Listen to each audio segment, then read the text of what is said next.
Olá pessoal, tudo bem com vocês?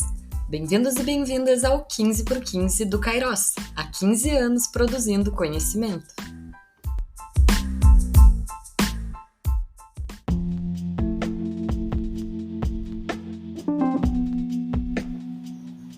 Podcast 15 por 15 Kairos, Diálogos para além dos muros da universidade, um programa do Kairos, Grupo de Estudos e Pesquisas sobre Trabalho, Educação e Políticas Públicas da Universidade Federal de Santa Maria.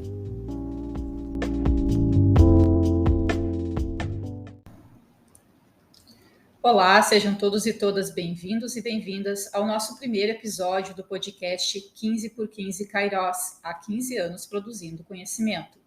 Este primeiro encontro apresenta um pouco da história da comunidade acadêmica Kairos, Grupo de Estudos e Pesquisas sobre Trabalho, Educação e Políticas Públicas da Universidade Federal de Santa Maria, e a trajetória da líder desse grupo, e nossa convidada, a professora doutora Liliana Soares Ferreira.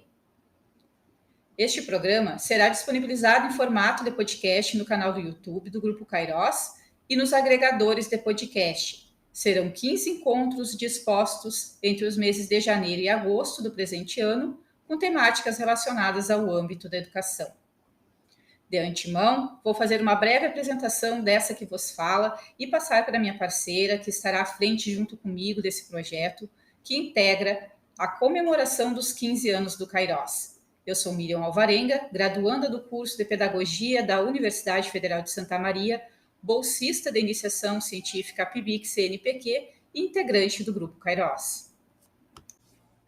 Olá pessoal, tudo bem com vocês? Eu sou a Luísa Menezes, sou graduanda do curso de Pedagogia, bolsista de Iniciação Científica ProBIC-FAPERGS e integrante do Grupo Kairos. É um prazer estar aqui e compartilhar desse projeto tão relevante que irá propiciar diálogos para além dos muros da universidade.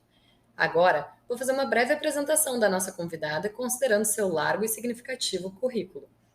Liliana Soares Ferreira é pedagoga e licenciada em Letras pela Unijuí. Tem especialização em Literaturas em Língua Portuguesa e mestrado em Educação nas Ciências também pela Unijuí. Ela é doutora em Educação pela URGS e realizou estágio pós-doutoral na UFPEL. É bolsista Produtividade CNPq na área de Educação, integrante do Comitê de Assessoramento em Educação da FAPERGS. Atualmente, é professora do Departamento de Fundamentos da Educação do Centro de Educação da UFSM, trabalhando na graduação, especialização e no programa de pós-graduação em Educação. Seja bem-vinda, professora Liliana, é um prazer recebê-la. Para darmos início ao nosso bate-papo, vamos começar com as perguntas: o que é o Kairos? Como ele surgiu e o que significa Kairos? Bom, em primeiro lugar, eu saúdo a todas e todos que nos ouvirem doravante, e em especial vocês, Miriam e Luísa, pesquisadoras do Kairos, pela brilhante iniciativa. Sem dúvidas, é um momento muito especial para a nossa comunidade acadêmica, afinal, 15 anos é como uma história consolidada, né, para se considerado que é um grupo de pesquisa. Obviamente, chegar a 15 anos é toda uma trajetória.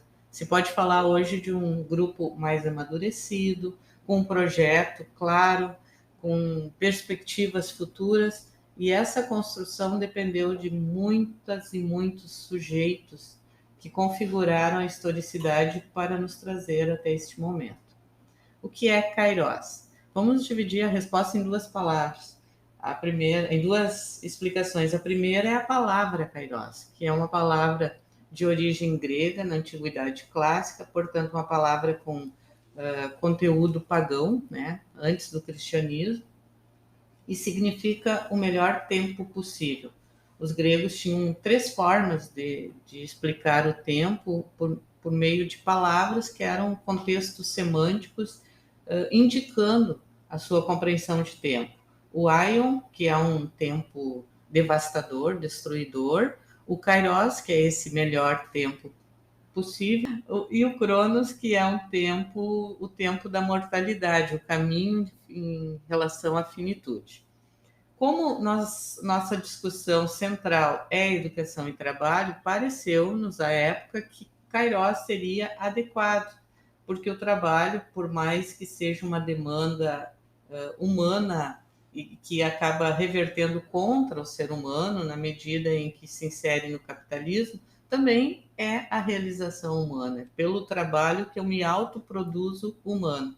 Então, nós adotamos esta palavra correndo o risco de parecer uma comunidade religiosa ou algo assim, já que a palavra é bastante difundida, existe até o nome de uma cervejaria, mas a gente adotou e com o nosso trabalho, então, fizemos esta apropriação, digamos, filosófica da palavra. E o Cairós, então, surgiu em 2008 com essa denominação. Na época, éramos 3 pessoas, porque eu estava chegando ao FSM, havíamos conseguido um financiamento ProBIC, na época, e um ProLicen, que é o programa de licenciaturas da UFSM. Então, era eu, Jander e Isabel, no início, bem no início, né? Jander e Isabel, hoje mestre, e o Jander doutor pela Unicinos, e conseguimos começar essa história. Desde o início, uma pauta para nós foi sempre primordial, estudar juntos. Então, naquele momento, começamos com grupos de estudos e foi o meio pelo qual nós conseguimos adesões, né? Fomos configurando um grupo que foi crescendo paulatinamente, sempre muito sedimentado pelo estudo, pela discussão e por pesquisa. A pesquisa é um princípio para nós. Hoje é uma comunidade grande, em termos amplos, né, considerando todas as relações, redes, egressos, os orientandos dos nossos parceiros nas redes que participam também de nossas atividades. Semanalmente, nós lidamos com uma população em torno de 100 pessoas. Nesses 15 anos, muitos aspectos foram agregados à nossa cultura acadêmica. Entre eles, nós sedimentamos a nossa compreensão de orientação coletiva, que não é um conceito nosso. Existem autores que escrevem sobre suas experiências, mas nós criamos uma forma, um modo de produzir orientação coletiva que é muito nosso. Ou seja, é um momento em que todos falam de sua produção, ou pelo menos espera-se que falem, e os demais contribuem, ao ponto que o trabalho resultante da pesquisa de cada pessoa no grupo é também um trabalho orientado por todos os colegas. Isso se faz com muito respeito, com muita consideração, ainda que não haja consenso, porque o consenso nem sempre é inteligente. É preciso o dissenso para que a gente tenha oportunidade e vontade de contrapor. Então, me parece que esse é um aspecto muito importante. O outro aspecto, que é bem autoral, se divide em várias possibilidades. O que nós construímos para chegar até aqui? A concepção de comunidade acadêmica, de novo, não quer dizer harmonia, né? Pelo contrário, são pessoas que têm o mesmo objetivo, produção do conhecimento, vivenciando essa historicidade individual na relação com o outro. A metodologia, as perspectivas teórico-metodológicas, nós criamos para nós, em acordo com nossas demandas, e resultaram 3 aspectos que são nossos, né, a criação do nosso grupo. O primeiro é o grupo de interlocução, já bastante desenvolvido, que é uma técnica de produção e análise de dados, e que nós, na medida da possibilidade, aplicamos em nossas pesquisas. A noção de interlocução, de entendimento do sujeito participante da pesquisa como interlocutor, e aí pressupõe também um acolhimento e uma análise, né, dessa relação, e mais recentemente a ANS, Análise de Movimentos dos Sentidos, que é um fundamento teórico e metodológico aplicado em nossas pesquisas. De tudo isso, claro, em níveis diferentes de compreensão e de aplicação, resulta uma certa coesão no âmbito da produção do conhecimento. E isso nos leva sempre adiante, com desafios, com caminhos a seguir, ou seja, na medida em que vamos construindo, né, elaborando as nossas perspectivas, também vamos visualizando o que falta e nesse viés vamos trabalhando. Em suma, hoje é uma comunidade bastante complexa, que tem rotinas de trabalho bem delimitadas. Por exemplo, terça-feira é o Dia Nacional Kairos. Toda terça-feira há uma reunião de orientação coletiva num espaço de 4 horas pela manhã, e toda semana nós temos 7 GTs, 7 grupos de trabalho, cada um com uma temática específica, coordenada por um ou mais integrantes do grupo, que é uma espécie de trabalho de extensão e, ao mesmo tempo, de aprofundamento de estudos que nós vimos realizando. Fora isso, nós temos orientação individual e temos a nossa atividade de pesquisa contínua aqui dentro da nossa sala de trabalho. Então, é muito dinâmico, é interativo, é humano, né? Brotam conflitos, brotam amizades que se prolongam para além da universidade, enfim, há toda a dinamicidade de vivenciar o humano e de vivenciar a produção do conhecimento. Como é interessante a gente saber um pouquinho da história do grupo, que hoje, né, fizemos parte, né, Luísa? Luísa entrou em 2019 como bolsista da iniciação científica e eu entrei em 2020, e saber um pouquinho dessa trajetória é muito legal, até porque hoje a gente está na construção, né, desse processo, desses 15 anos, mas saber como tudo isso iniciou é bem legal. É verdade, Miriam. E esse ano, ouvintes, o Kairos está completando os 15 anos e para comemorar essa data, o grupo organizou uma agenda especial. Para o próximo semestre, realizar-se-á o primeiro colóquio de iniciação científica do Centro de Educação da Universidade Federal de Santa Maria, além de seminários como o da Educação Profissional e Tecnológica, entre muitas outras atividades.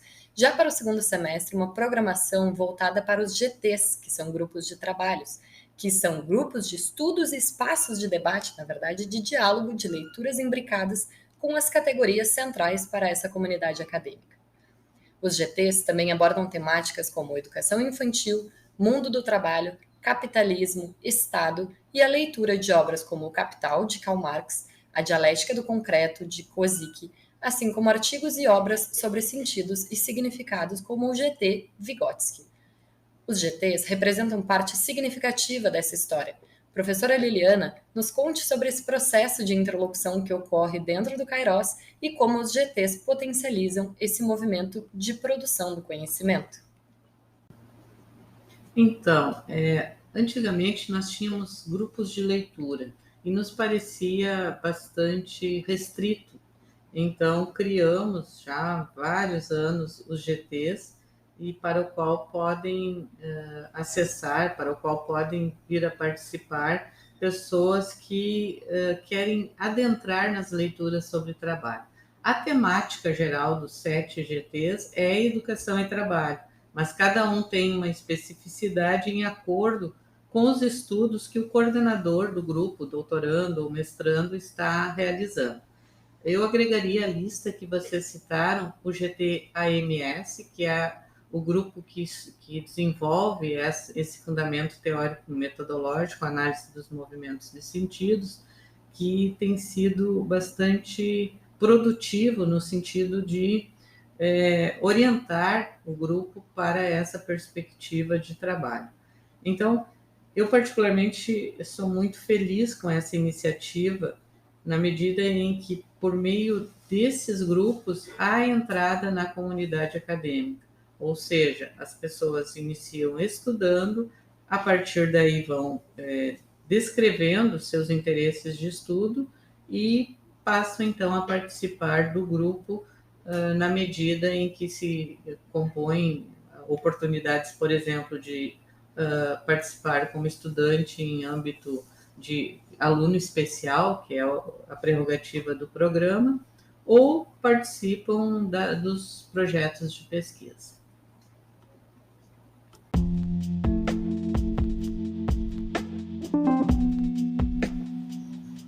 Podcast 15x15 Kairos. Diálogos para além dos muros da universidade. Um programa do Kairos Grupo de Estudos e Pesquisas sobre Trabalho, Educação e Políticas Públicas da Universidade Federal de Santa Maria.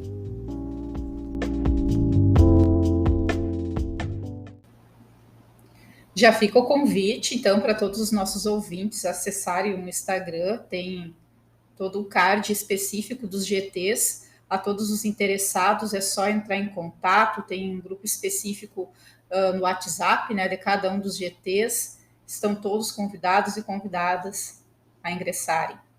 E recentemente, professora, a senhora chegou ao número de 100 artigos publicados, o que representa, né, seu empenho e responsabilidade com a pesquisa e a produção na área da educação. Sabe-se que são diversas, né, as contingências e os desafios para as pesquisas e muitas outras para as pesquisadoras especificamente.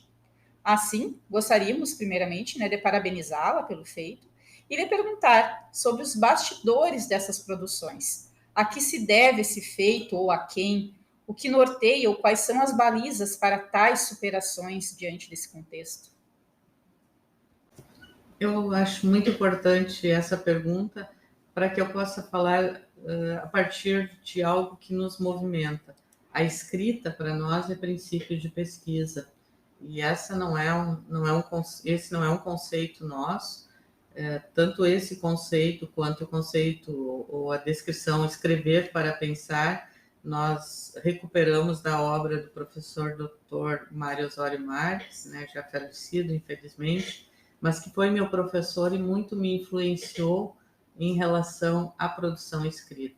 Então, um artigo para nós no grupo não é em si o produto melhor, né? Como você sabe, a gente trabalha juntas escrevendo. O importante do artigo é o processo dele. É sentarmos, discutirmos, avaliarmos os argumentos, retirarmos alguns, torná-los mais claros. Então, a escrita é como que um movimento do grupo. Todos nós escrevemos. Para nós não existe, a gente quando olha um no olho do outro não está vendo se a pessoa é graduada ou é doutor ou está em estágio pós-doutoral. Isso para nós é como que apagado. Todos de alguma forma exercem liderança e uma forma de liderar é assumindo uma escrita, é propondo uma escrita a qual convergem pessoas que têm interesse e a gente vai produzindo. Eu preciso destacar que esses 100 artigos, que nesse momento já são bem mais, também eles se somam livros autorais e livros organizados. De 2020 para cá, nós produzimos muito, porque tínhamos muito a dizer. Esse é um outro fator da escrita. No grupo, nós escrevemos quando temos algo a dizer, ou seja, as nossas pesquisas nos levaram a um nível de produção que já temos resultados a comunicar. Não se escreve apenas para cumprir metas ou para encher nosso lápis, né? A ideia é superar o produtivismo e escrever para comunicar resultados. Então, houve um momento de muita produção nos projetos realizados e acabou resultando nessa produção. Essa produção não é minha, ainda que tenha uma boa margem de textos aí que são produções individuais. Mas eu não entendo como individual no sentido de isolado em mim, individual numa perspectiva dialética. É eu em relação aos vários tus com quem eu converso, aos vários outros com quem eu converso, e a influência destes em mim e eu neles. Porque toda a produção nossa, de alguma forma, é socializada no grupo, e o grupo opina sobre ela e ajuda a fazer recortes e melhorias. Então, acho muito interessante. Eu quero recuperar uma questão, meninas, se vocês me permitirem. Claro, por favor. Quando eu falei da cultura do grupo, eu não falei das pré-bancas, que é algo que eu adoro. Nós temos uma cultura de pré-banca que vale tanto para o trabalho final, TCCs, monografias, dissertações, ou teses, ou relatórios, quanto para a produção de artigos, que significa nós apresentarmos em uma reunião do grupo e o grupo funciona como banca entre os presentes 2 ou 3 se oferecem para ser a banca oficial e os demais são bancas complementares. Eu acho esse trabalho muito bonito e me parece que ele enriquece demais a nossa produção. Então, esse trabalho de pré-banca se associa às demais atividades coletivas nossas e contribui exatamente para configurar esse lastro, né, de produção do conhecimento necessário à produção escrita. Então, retomando a questão das leituras e da escrita, enxergo eu como bolsista de iniciação científica uma evolução que a gente tem dentro do Kairos, e graças à liderança da professora Liliana, porque a gente entra uma pessoa e ao longo do tempo a gente vai transformando essa pessoa e ao mesmo tempo a nossa escrita também vai se transformando. E até participei de grupos de escrita que a professora liderou, né? E se ela quiser falar um pouquinho sobre ele. Claro, para mim é uma alegria, porque como eu também sou graduada em letras e fui professora de língua portuguesa e literatura brasileira por muitos anos, é um momento muito especial quando a gente realiza as nossas oficinas de escrita. Muitas vezes não escrevemos porque idealizamos um texto perfeito. Então, a partir das oficinas de escrita, nós tentamos desmistificar a escrita, aplicando então o princípio de Mário Osório Marx. Escrevam para pensar. O texto, a formalidade textual, nós podemos juntos configurar, mas o argumento é seu. Então, primeiro exponha seu argumento. E aí trabalhamos estrutura de parágrafo, pontuação, argumento em si, o que é uma falácia, como eliminar as falácias, enfim, é um trabalho bacana que a gente realiza normalmente durante o ano, pelo menos uma atividade dessas de oficina de escrita, que acaba por facilitar também e não somente facilitar a escrita, mas liberar ou provocar a fluência de escrever. E para aqueles que se dedicam ou desejam se dedicar à ciência, à produção científica, mesmo com essas contingências desafiadoras que fazem parte da nossa história e que ganharam um certo reforço na contemporaneidade, qual a sua mensagem no intuito de auxiliar e até mesmo motivar aqueles e aquelas que acreditam e defendem, por exemplo, a tríade ensino, pesquisa e extensão, professora? Eu sou muito realista e, ao mesmo tempo, simples. Comece. A gente não tem uma fórmula de aproximação com a ciência ou com o conhecimento. Cada um de nós produz a sua historicidade na medida em que começa um trabalho. Se tem interesse em voltar para a universidade, comece participando de um grupo de estudos. Se tem interesse em fazer mestrado ou doutorado, inicie como aluno especial. Então, esse é o nosso procedimento aqui no grupo, né? Nós agregamos, aceitamos, convidamos as pessoas para que se juntem a nós e após, cada um, mediante os estudos que vai realizando, opta por uma atividade dentro do grupo em acordo com o seu interesse. Me parece que a universidade tem esse lugar de acolher as pessoas e propor oportunidades de produção do conhecimento. Produção do conhecimento entendida exatamente como apropriação do conhecimento. Nós entendemos que todas as pessoas elaboram saberes, seja de modo informal, seja de modo estruturado, né, mediante um método, e quando chegam até nós, a comunidade acadêmica, entendida como espaço de produção do conhecimento, eles trazem consigo esse conhecimento, esses saberes. E no diálogo, no debate, na pesquisa, na sistematização, nós vamos chegando a um estágio mais ampliado, que é o estágio em que esses saberes vão se produzindo conhecimentos. E nosso trabalho, né, como pesquisadores aqui da universidade, é exatamente acompanhar as pessoas nesse processo, sendo, ao mesmo tempo, um crítico imediato, né, para que ela possa, a partir da nossa suposta experiência, elaborar melhor o seu trabalho de pesquisa e, ao mesmo tempo, sendo também um apoiador, né? Alguém que ela possa confiar ao ponto de ir adiante, né? Poder escolher, fazer novas escolhas e elaborar seu processo autoral de produção do conhecimento.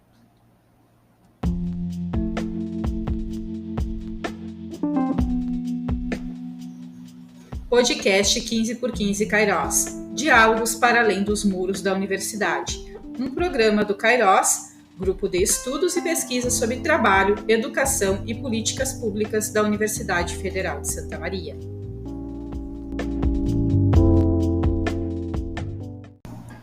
Que bacana, professora Liliana. E atualmente o Grupo Kairos possui mais de 30 integrantes, entre graduandos bolsistas de iniciação científica, como eu e a Miriam, mestrandos, doutorandos e pós-doc, chegando a 100 participantes entre egressos e associados.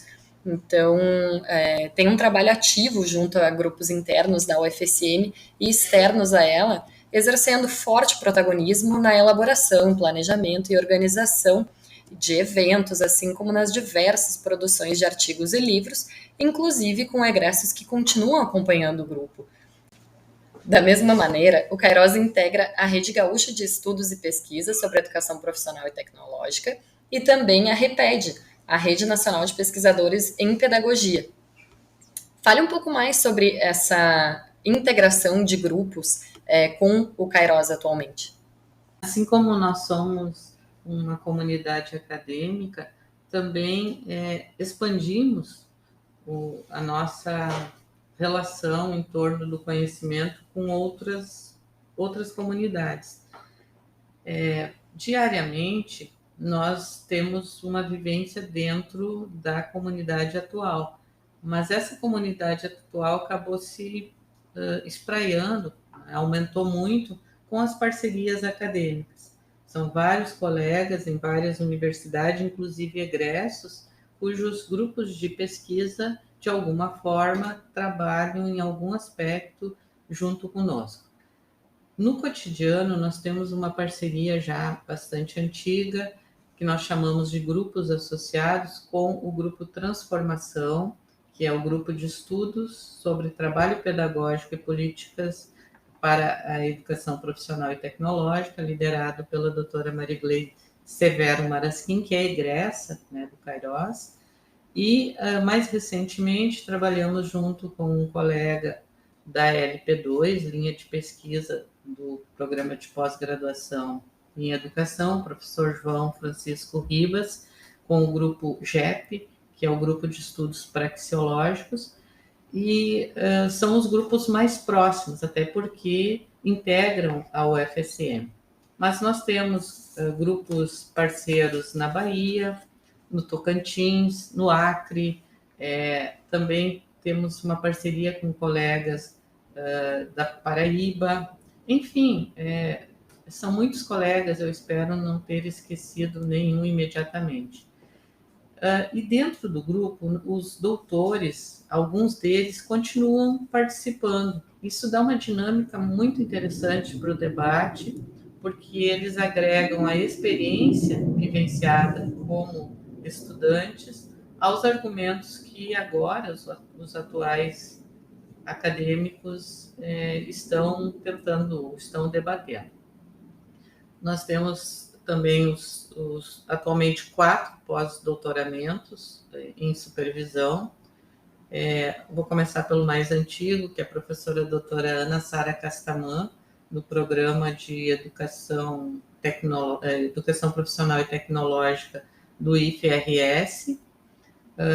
O colega dela, também do IFRS, o professor doutor Josimar Vieira, que realiza um estágio pós-doutoral um pouco diferente, porque é um estágio supervisionado aqui por mim, mas realizado em parceria com a Universidade do Minho, com o professor Dr. Fernando Bessa, e nós então fazemos essa relação, essa interação, né, na supervisão do estágio pós-doutoral do professor.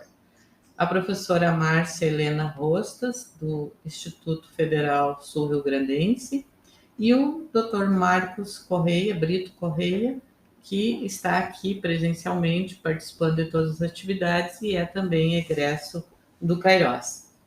Então, é uma dinâmica bastante interessante e eu retomo o que eu falava antes. Para nós, todas as pessoas estão em processo de elaboração do conhecimento, independentemente do nível.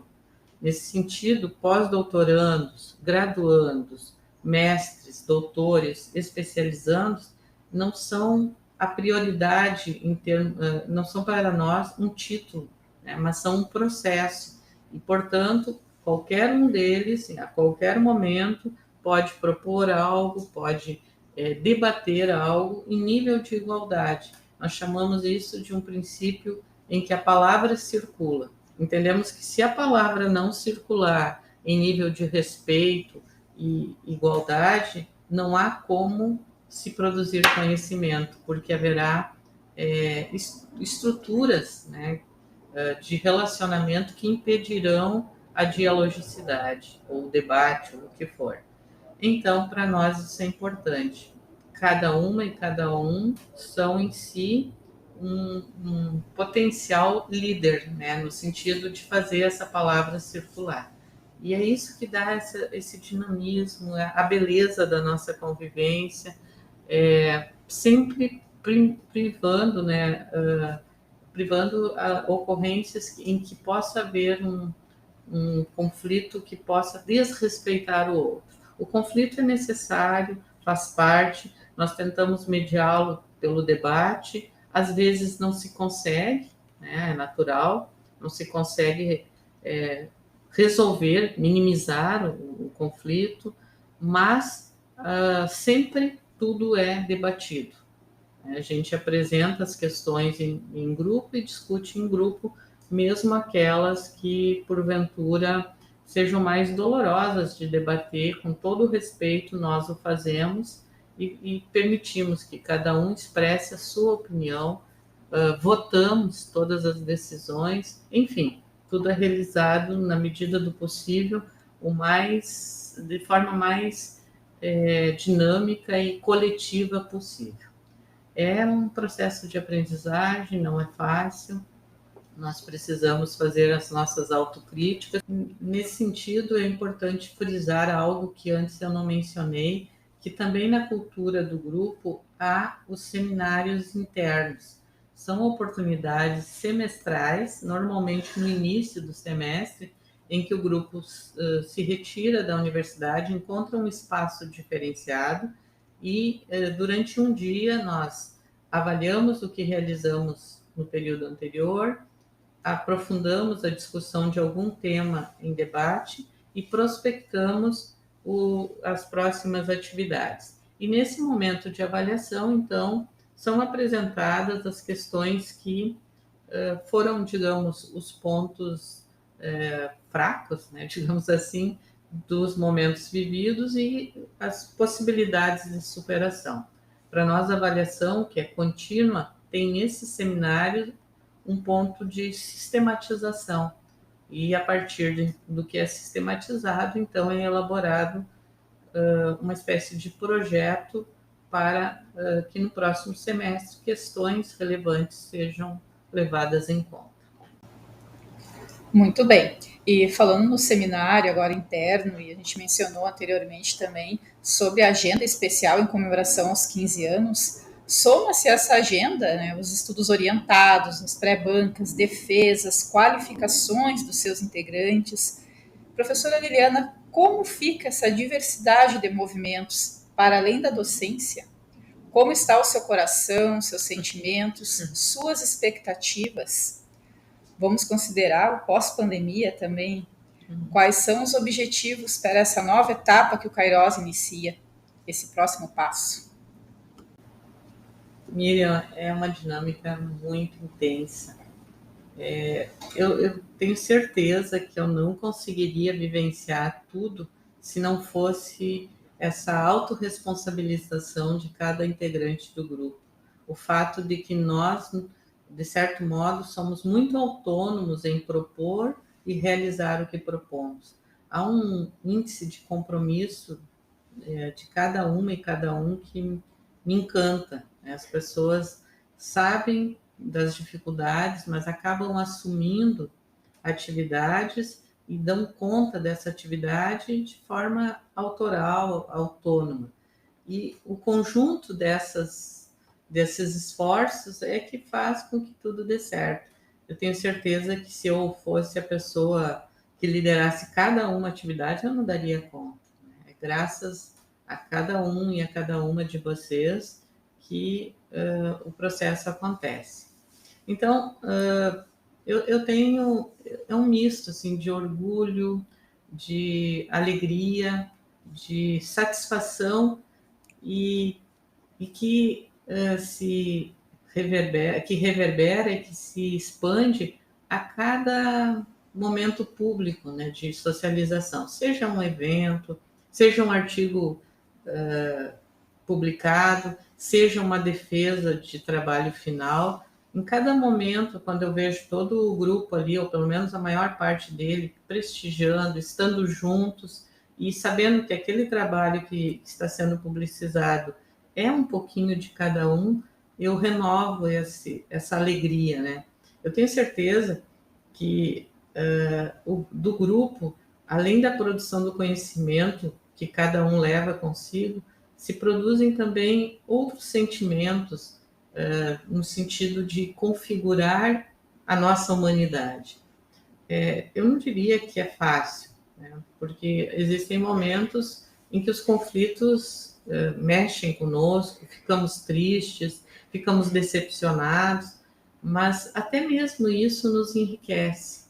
Eu particularmente gosto muito de enfrentar os conflitos, não deixá-los tomando corpo, né? Então, se eu percebo que alguém não está se sentindo bem, seja por sua vida pessoal, seja pelos estudos, eu sempre demonstro, né, que estou percebendo e me coloco ao lado para, de alguma forma, contribuir para além até, às vezes, da minha atividade de orientadora, mas com uma preocupação com a outra pessoa, né, tentando me colocar sempre no lugar dela.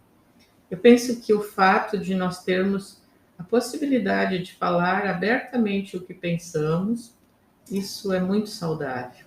E penso também que é a partir daí que nós vamos construindo. A pandemia foi um momento muito difícil para todos nós, muitos de nós perdemos pessoas queridas, e no grupo isso se fez sentir. E acho que naquele momento foi a maturidade de alguns, como eu me lembro muito da Marigley nesse processo, que disseram, tudo bem, a gente está sofrendo, mas não vamos perder o contato.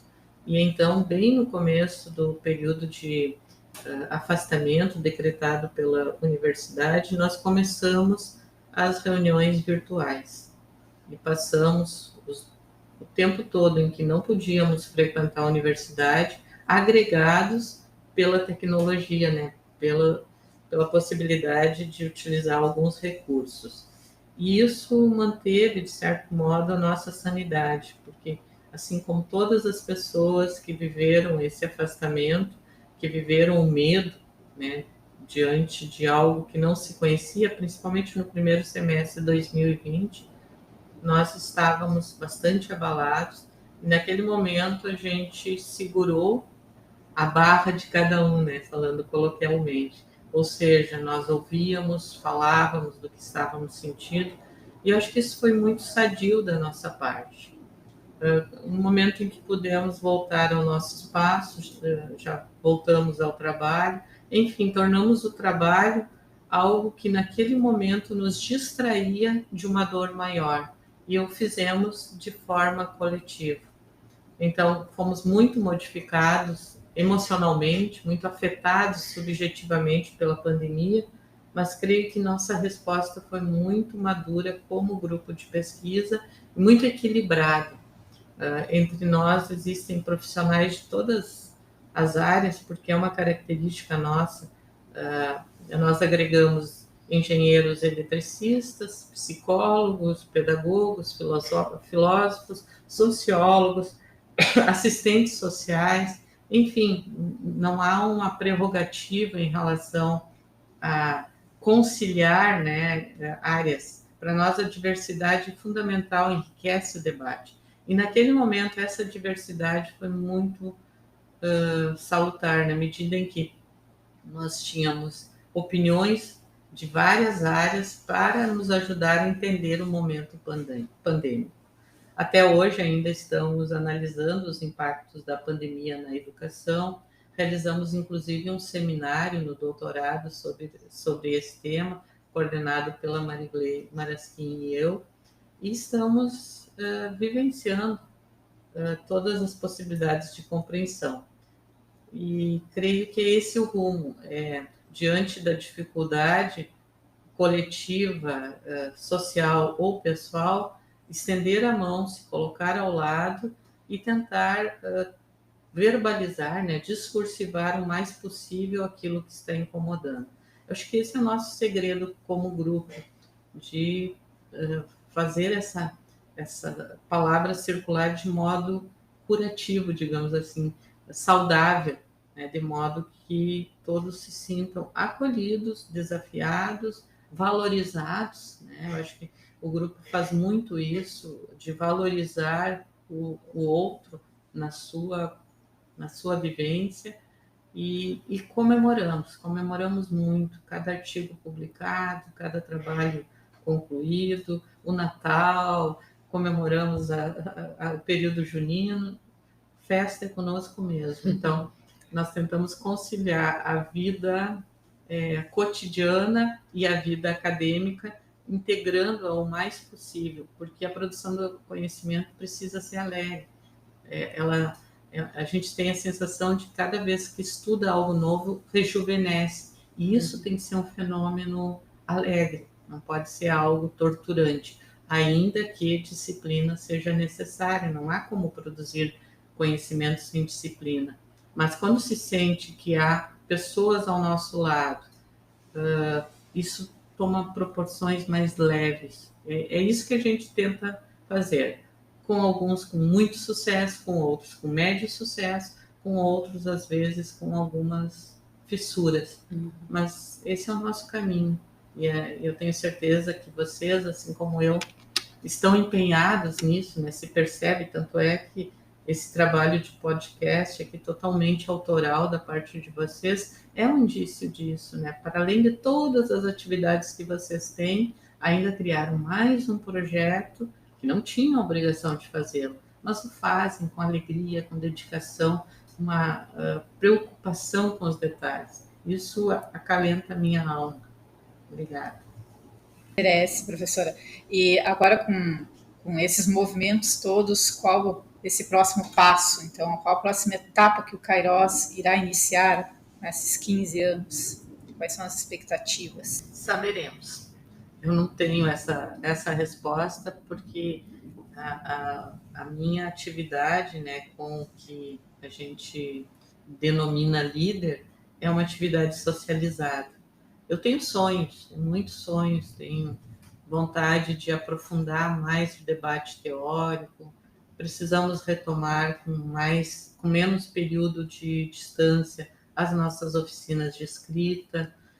Temos que socializar mais o que estamos produzindo, inclusive ampliar nossa participação internacional, porque mesmo que nós tenhamos hoje uma intensa atividade mediante os convênios acadêmicos, sobretudo com a Universidade de Sevilha, além das outras redes das quais a gente participa, né, a Rede Nacional de Pedagogia, da qual eu sou integrante do grupo gestor, e a REGEPT, que é a Rede de Estudos e Pesquisas sobre Educação Profissional e Tecnológica no Rio Grande do Sul, que surgiu, inclusive, em função de um projeto desenvolvido em 2018 e agrega atualmente 15 grupos de pesquisa que trabalham juntos. Ainda que a gente tenha todas essas possibilidades, somadas às muitas parcerias que temos, creio que já podemos dar passos maiores, nos desafiar mais, ampliar as oportunidades de doutorado, pós-doc, em outros países, enfim, temos muitos desafios, mas esses são sonhos meus. Eu preciso agora ver dentro do grupo quais as demandas, quais as necessidades, e isso é toda terça-feira. Toda terça-feira tem uma ideia diferente. Então, a gente não tem um projeto fechado assim, para o Kairos. Temos um projeto que é enriquecido com as pessoas, que é fruto do desejo das pessoas, e esse desejo convoca outros desejos, e então se forma um projeto. Meus sonhos, com certeza, eu sempre estou relatando, e na medida em que eles convergem aos sonhos de outras pessoas, vão se formando os futuros, né? Essa é a minha ideia de Kairos, é essa possibilidade de eu participar, né? Cada um de nós, cada uma participar e vislumbrar nessa participação a construção dos meus projetos, que são meus, né? Eu sou autora, mas que eles vão ao encontro dos outros projetos. Então, essa resposta eu só posso te dar no cotidiano, na medida em que a gente provoca o grupo a debater, a discutir, a dizer o que está faltando. Muito bem. E como é importante a gente falar desse processo, né, que se produz no coletivo, né? Acho que é essa palavra que a gente gostaria de deixar, de reiterar para o público, para quem está nos acompanhando. Quando a gente conversa nos grupos de orientação e se fala muito em relação às produções dos nossos colegas, esse processo realmente ele é um diálogo, né? Uma construção realmente coletiva. E temos como exemplo, nós como bolsistas e graduandas, né, que a gente participa das pré-bancas, assim, de defesas, enfim, qualificações de colegas que estão no mestrado, no doutorado, e nossas falas, as nossas compreensões a respeito dessas leituras, elas são sempre respeitadas, né, consideradas nesse processo, e vale também dizer de como a gente também aprende, né? Acho que esse processo é bonito, principalmente por isso. Quando a gente pensa no processo de escrita, de todos os muros, né, que a gente tem muitas vezes que conhecer-se, reconhecer-se, né, para acabar com esses muros na escrita e na própria leitura, muitas vezes, a gente conseguir se reconhecer depois nesse processo como que superou, né, esses desafios. Claro, a gente sempre tem outros, né, pela frente, mas a gente saber que tem esses colegas, que tem esse coletivo que vão nos ajudar a fazer a passar todas essas aprovações, esses desafios, é muito importante.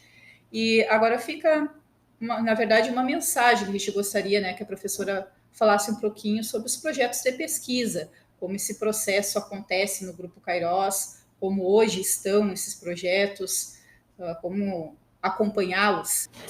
Então, nós, quando começamos o grupo, a temática geral era educação e trabalho, mas já em 2008, a convite da professora Dalila Oliveira, eu elaborei um verbete para um dicionário do Ministério da Educação sobre trabalho pedagógico. E eu fiz porque escolhi essa categoria.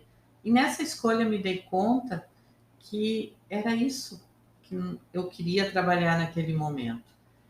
Para minha surpresa, os orientandos e bolsistas abraçaram também essa categoria, trabalho pedagógico, e essa tem sido a nossa chave, né? A nossa bandeira de frente.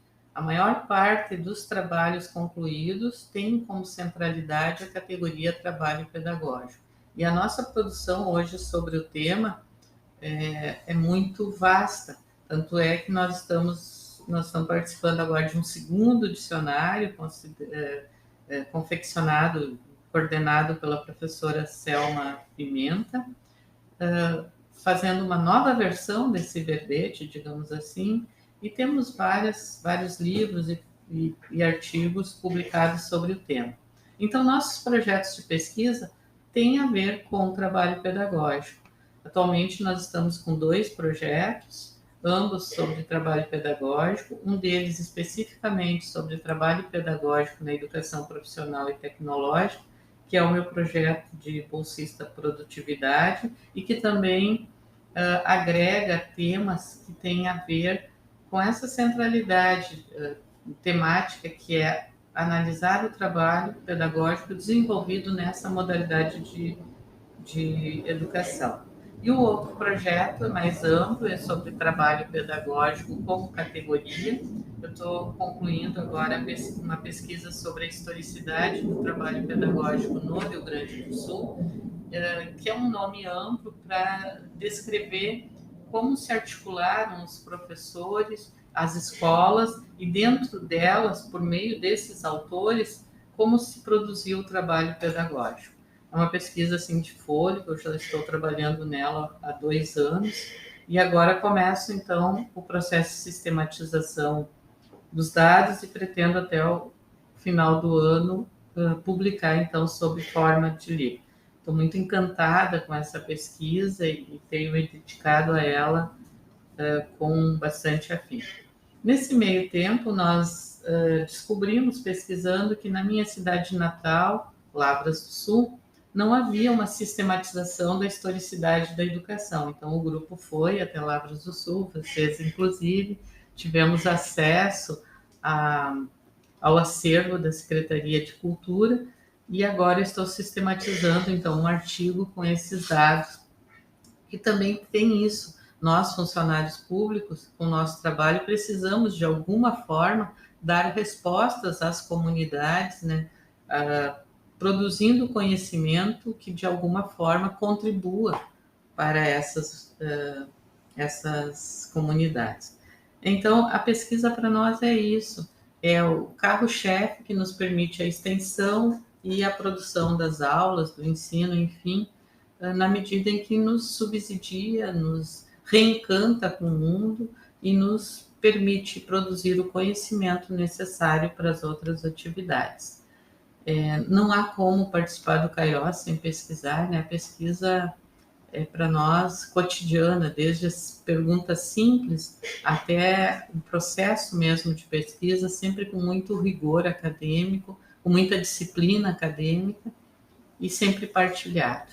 Então, eu acho que mais ou menos uma síntese do Kairos é isso, a convergência em torno da pesquisa, tendo a escrita como princípio de pesquisa, de modo coletivo, de modo acolhedor, né? Acolhendo as diferenças, e a partir de tudo isso, então, indicar aquilo que é relevante por meio de um trabalho resultante dessa comunidade.